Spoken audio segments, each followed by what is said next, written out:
Prezado seminarista João Mateus, que nesses dias está passando com a sua família esse tempo de descanso. Queridos irmãos, queridas irmãs, hoje, 14º domingo do tempo comum. O Evangelho de hoje nos fala que Jesus, ele vai escolher 72 discípulos e vai enviá-los de 2 a 2. Eles vão na frente de Jesus a toda cidade, a todo lugar aonde Jesus devia ir. Por quê? Ele mesmo explica. Porque a messe é grande. São muitas as pessoas que precisam da mensagem de Deus. São muitas as pessoas que precisam da cura de Jesus. São muitas as pessoas que precisam serem libertas do mal. A messe é grande, mas os trabalhadores são poucos. Diante de tantas pessoas, são poucos os missionários, os padres, as freiras. E aí então Jesus fala, por isso, peçam ao dono da messe, ou seja, a Deus. Para quê?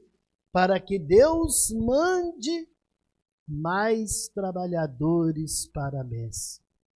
Peçam a Deus para que no nosso meio jovens sintam o chamado para serem padres. Meninas, moças, sintam o chamado para serem freiras. Nós temos que rezar. Nós temos que pedir.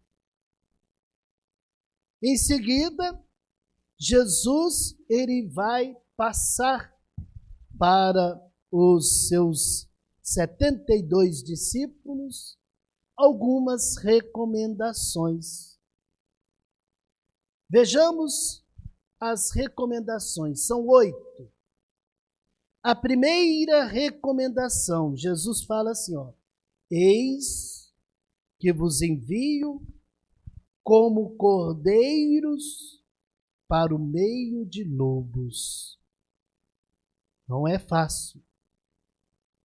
Não é fácil ser discípulo de Jesus. Não é fácil ser missionário de Jesus. Porque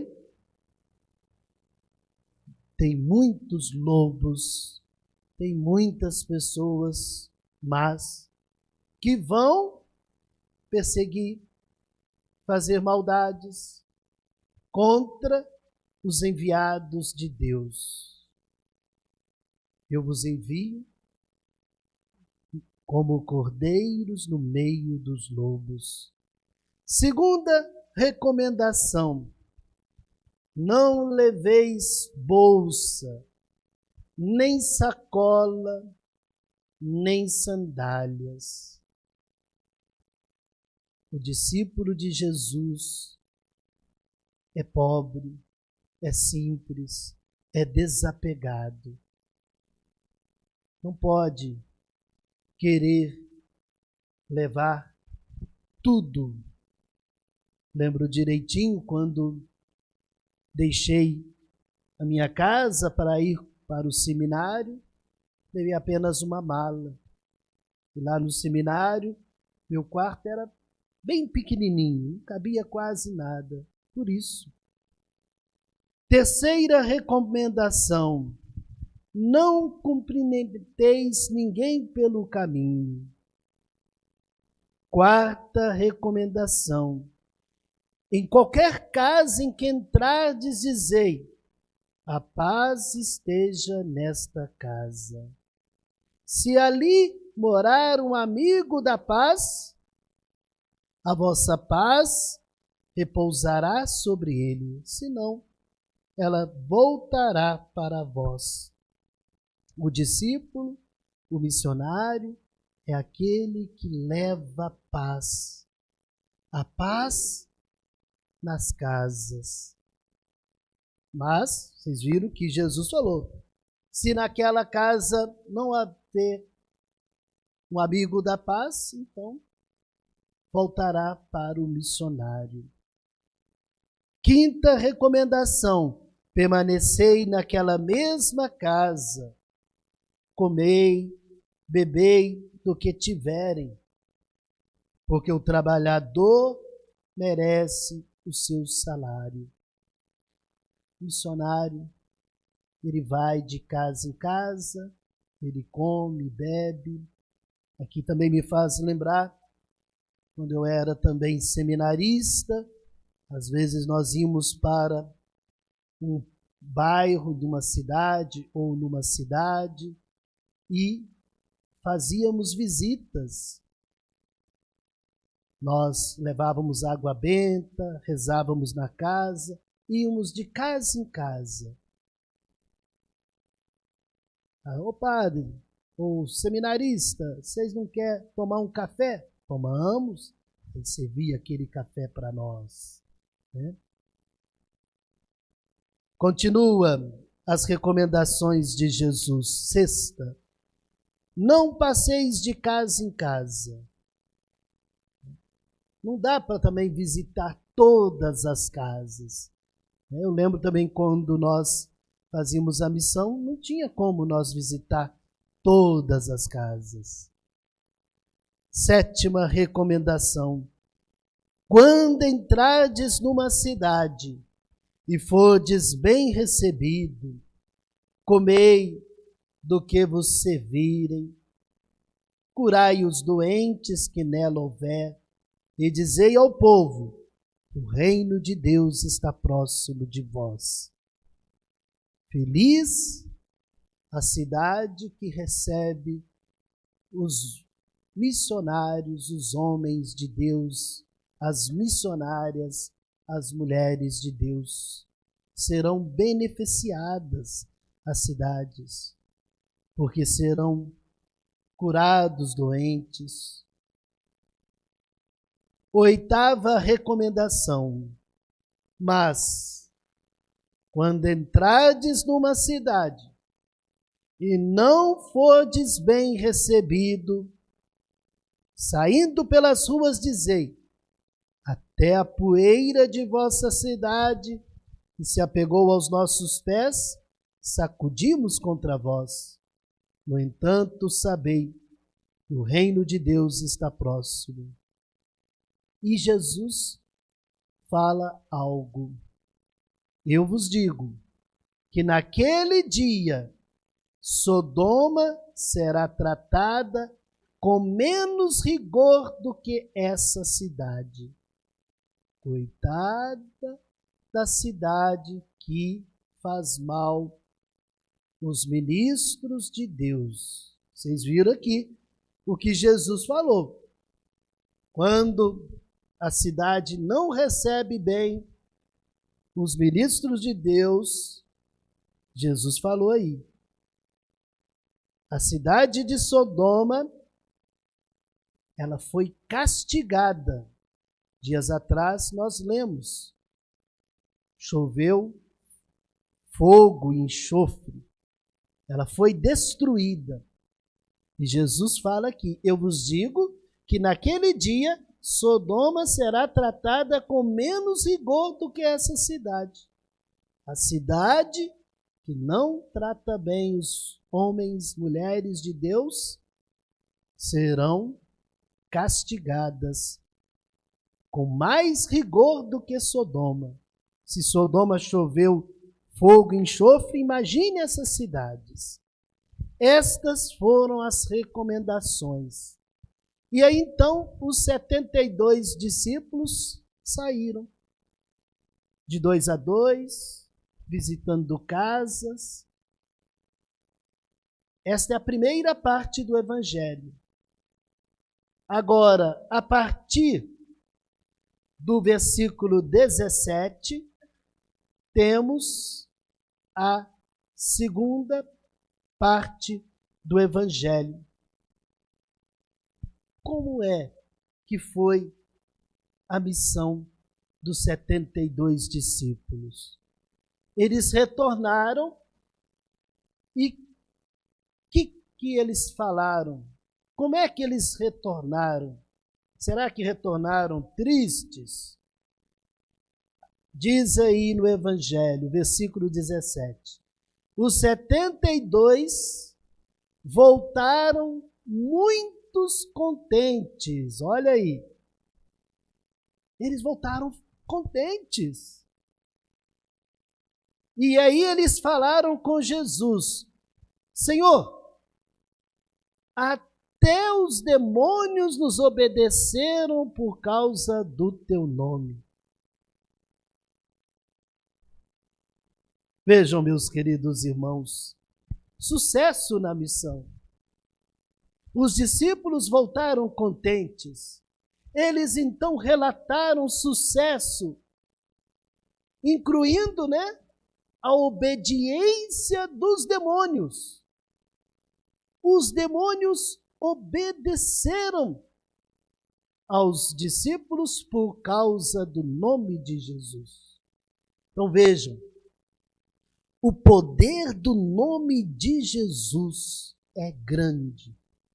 A autoridade que ele concedeu aos seus discípulos, os demônios obedeciam aos discípulos. E vejam essa alegria, a gratidão dos discípulos são uma resposta do sucesso da missão deles e do poder de Jesus. Jesus, ele responde com uma advertência, lembrando que a verdadeira alegria não vem do poder sobre os demônios, mas sim do fato de que os seus nomes estão escritos no céu. É o que Jesus diz aí. Contudo, não vos alegreis, porque os espíritos vos obedecem. Antes, ficai alegres, porque vossos nomes estão escritos no céu. Essa, meus irmãos e minhas irmãs, é a verdadeira alegria. Esta precisa ser a verdadeira alegria para nós. Aqui, Jesus destaca a importância de ter os nossos nomes escritos no céu. Já pensou que maravilha?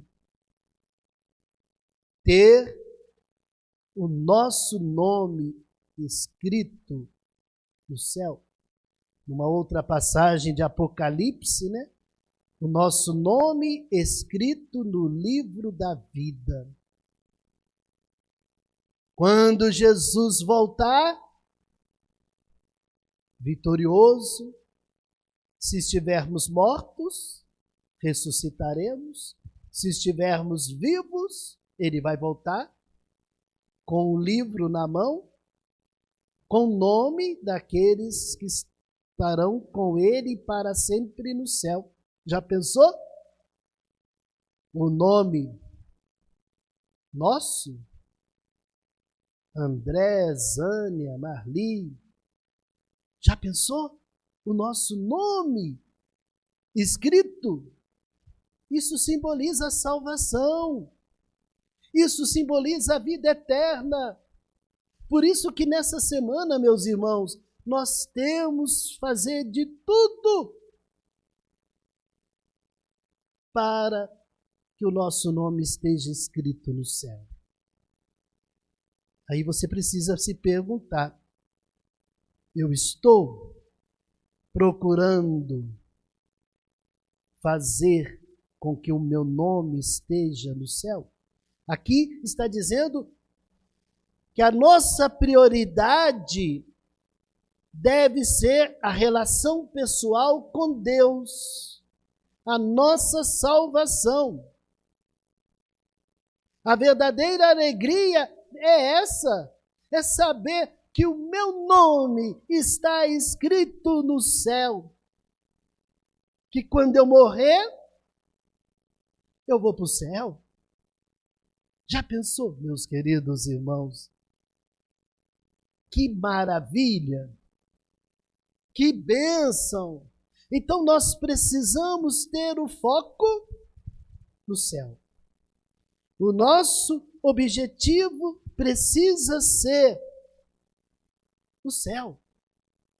Ter o nosso nome escrito no céu. Também Jesus fala aí: eu vos dei o poder de pisar em cima de cobras e escorpiões, sobre toda a força do inimigo. Nada vos poderá fazer mal. Jesus disse então que ele deu aos discípulos o poder de pisar em cima de cobras e escorpiões. O que quer simbolizar isso? A vitória sobre o mal e o inimigo. Meu irmão, minha irmã, se você andar com Jesus nesta semana, você vai ter esse poder de pisar em cima de cobras e escorpiões, ou seja, em cima dos seus inimigos. A vitória sobre o mal, a vitória sobre os seus inimigos. Aqui me faz lembrar São Bento, que vamos celebrar daqui a alguns dias. São Bento teve vitória sobre os seus inimigos, inclusive, padres. Um padre deu um pão envenenado para São Bento. O outro padre deu um cálice, vinho envenenado para São Bento. Aqui está dizendo que nós teremos vitória sobre o mal, sobre os nossos inimigos. Aqui está destacando a proteção divina sobre nós. Nada poderá nos fazer mal. Nada. A promessa de Jesus é então um chamado a confiar em Deus. Confie em Deus. Ele vai te proteger. Ele vai te dar a vitória sobre o mal, a vitória sobre os seus inimigos, a vitória sobre as pessoas invejosas. Tem pessoas invejosas, tem muito. Então, meus queridos irmãos, queridas irmãs, continuemos firmes, sabendo que Deus nos dará a vitória sobre as pessoas invejosas, sobre os inimigos, sobre o mal, sobre o demônio. Ele deu a nós o poder de vencer os demônios. Ele deu. Sobretudo nós, padres, as nossas mãos foram ungidas e quando nós colocamos as mãos sobre pessoas que estão com algum encosto, os demônios começam a ficar apavorados. Por quê? Por que fulano de tal veio aqui nesse padre? Ah, se eu pudesse gravar alguns atendimentos que eu faço com algumas pessoas, vocês iam passar a acreditar mais que o mal existe. Mas, conforme nós vimos no Evangelho, não tem nenhuma autoridade no nome de Jesus. Creio em Deus Pai